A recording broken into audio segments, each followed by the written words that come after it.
Hello dear students. Today in this module we will discuss our chapter Playing with Numbers. In this chapter first we will discuss the numbers in general form.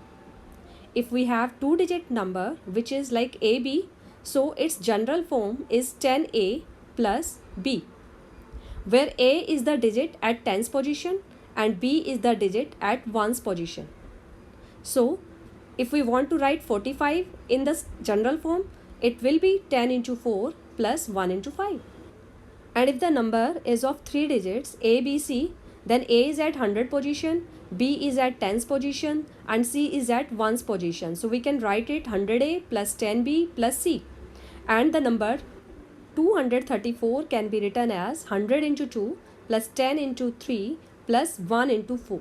So this is the general form of 3-digit number. Now let's discuss how to reverse the number. A two-digit number whose general form is 10A plus B becomes 10B plus A, means 36 becomes 63. And the three-digit number 100A plus 10B plus C will become 100C plus 10B plus A, means 456 will become 654. Here there will be no change in tens position, only the 100 position and ones position will be interchanged.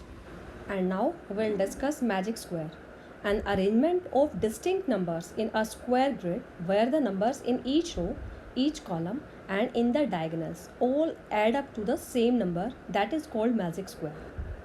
Like here in this magic square, the sum of digits in row 8, 1 and 6, in the column 8, 3 and 4 and in the diagonal 8, 5 and 2 is 15. So this is the solution for this magic square. And now we'll discuss coding and decoding. So what is coding and why do we do coding? One reason for coding is to enable communication in places where ordinary spoken or written language is difficult or impossible. So a code is a rule for converting a piece of information, for example a letter, word, phrase or gesture, into another form or representation, one sign into another sign, not necessarily of the same type. And encoding is the process by which information from a source is converted into symbols to be communicated. Decoding is the reverse process, converting these code symbols back into information understandable by a receiver.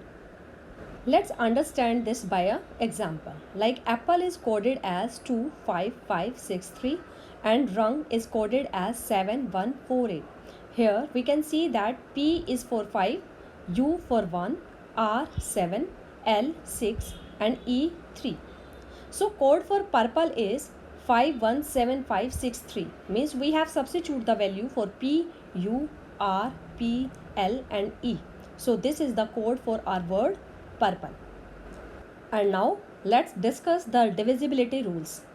Why do we use these divisibility rules? If we don't want to divide such a big number, so we can use these divisibility rules to check that whether those numbers are divisible by 2, 3, 4, 6, etc. or not. So let's first check the divisibility rule of 2. If in a number the digit at ones place is even or is divisible by 2, then the whole number is divisible by 2. Like here 246, where the ones digit is 6, it is divisible by 2. 864, last digit is 4, which is divisible by 2. So the whole number is divisible by 2. Now to check whether the number is divisible by 3 or not, like here 32,064, for this we are to add all the digits and the sum of the digits should be multiple of 3. Here the sum is 15, so number is divisible by 3. Now divisibility by 4. For this, last two digits should be divisible by 4. Divisibility by 5. In this, last digit should be 0 or 5. Divisibility by 6. For this, we are to check whether the number is divisible by 2 or 3. If the number is divisible by 2 and 3 both, then the number will be divisible by 6. For divisibility rule of 9, the sum of the digits in a number should be multiple of 9. And for 10, the number should end at 0. Now I hope that you know what is general form, standard form, magic squares, coding and decoding. Thank you.